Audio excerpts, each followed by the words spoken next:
Two big touring bikes from the past. The 1992 Honda Goldwing GL1500 and the 1986 Suzuki Cavalcade that few people have heard of and probably never seen. Is the Honda so much better? Which is the better bike? Actually, I think that's a stupid question, since bike choice is such a personal matter. But never mind, let's give them a whirl. I'm not going to talk about the CBs, the radios, and all the other unnecessary junk these poor bikes were burdened with, because their accessories are almost identical. I'm going to concentrate on riding feel and appearance, the things that actually matter. The seating positions are surprisingly similar, although you sit lower in the Goldwing on its firm aftermarket seat. Sitting higher on the Cavalcade imparts a master of the universe feeling as you look down on other vehicles, but both bikes have a commanding road presence because of their bulk. Both have plenty of legroom and are pleasant places to spend the whole day. There's no question that the Goldwing is the easier bike to ride, with its secure and predictable handling, aided by its lower seat height and lower centre of gravity. Even at low speeds, the Honda feels more agile than the Cavalcade.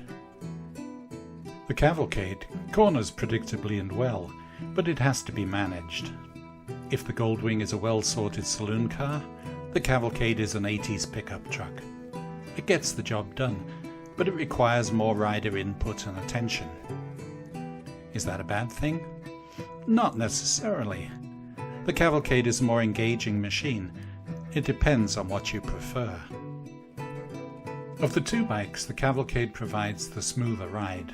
It seems to absorb bumps better than the Honda, which can feel a little stiff. I recently changed the fork oil and rear shocks on the Cavalcade. Who knows how long it had been since the Goldwing's forks were serviced. And as for the shocks, they may be original. I expect that if they were both similarly set up, there'd be little to choose between them. The Goldwing's six-cylinder engine is smooth and sounds like a jar full of angry wasps under acceleration. At highway speed, the engine seems to disappear altogether. It really is a two-wheeled car. The Cavalcade's V4 is a motorcycle engine. It sounds like a motorcycle, and you're constantly aware of its presence.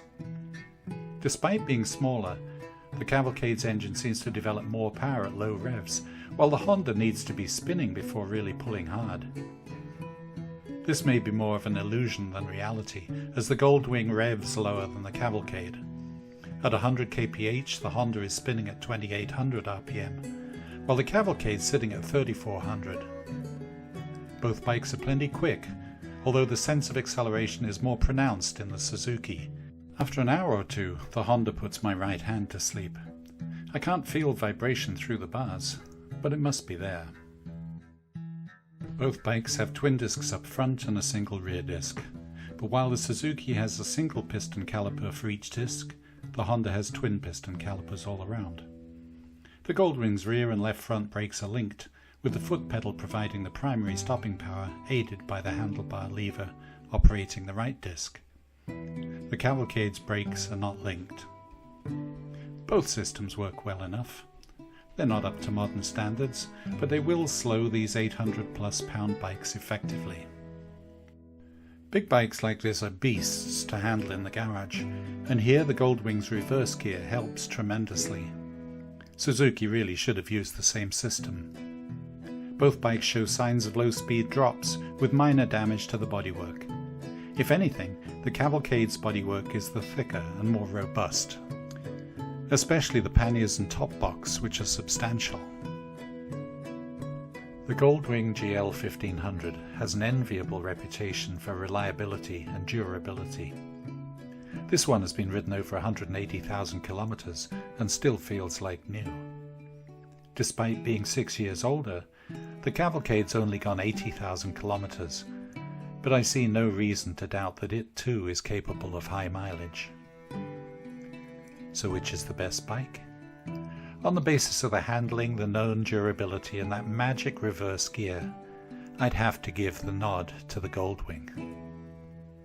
But if the question is, which is the best bike for me, it would have to be the Cavalcade. Despite requiring more attention to ride and the lack of the reverse gear, there's just something about the way it feels and looks that sets it apart. I like that 80s bling. I love those absurdly overbuilt pannier and top box locks.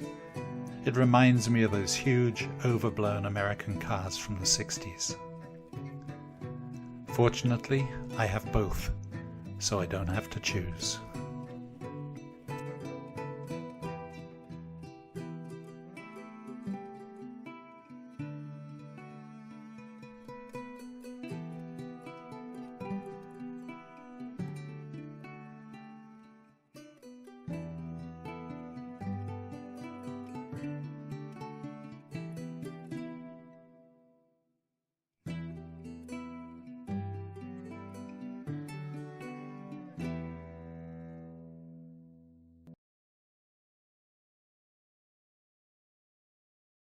Please take a look at some of my other videos, and my various motorcycling books are available on Amazon and Audible in paperback, digital, and audiobook formats.